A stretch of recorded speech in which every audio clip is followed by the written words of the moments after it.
Phoenix Books presents Peter Pan by J.M. Barrie. All children, except one, grow up.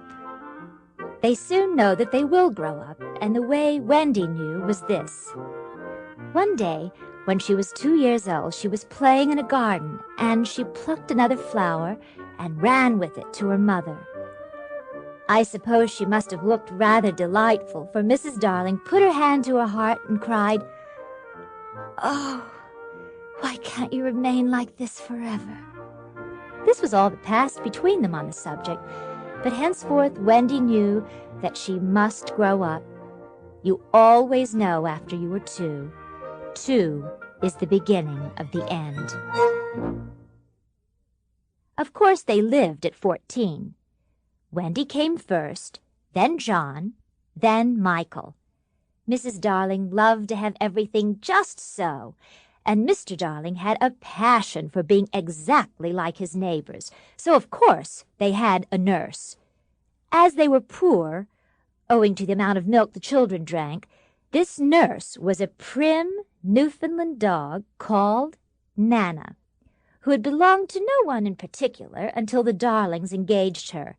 She proved to be quite a treasure of a nurse. How thorough she was at bath time, and up at any moment of the night if one of her charges made the slightest cry. Of course, her kennel was in the nursery. No nursery could possibly have been conducted more correctly, and Mr. Darling knew it. Yet he sometimes wondered uneasily whether the neighbors talked. A dog for a nanny? He had his position in the city to consider.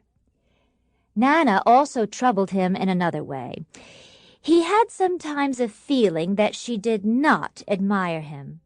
"I know she admires you tremendously, George," Mrs. Darling would assure him, and then she would sign to the children to be specially nice to father. Lovely dances followed, the gaiety of these romps.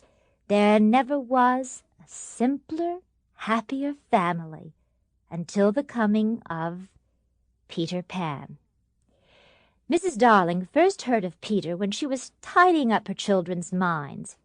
It is the nightly custom of every good mother, after her children are asleep, to rummage in their minds and put things straight for next morning, repacking into their proper places the many articles that have wandered during the day.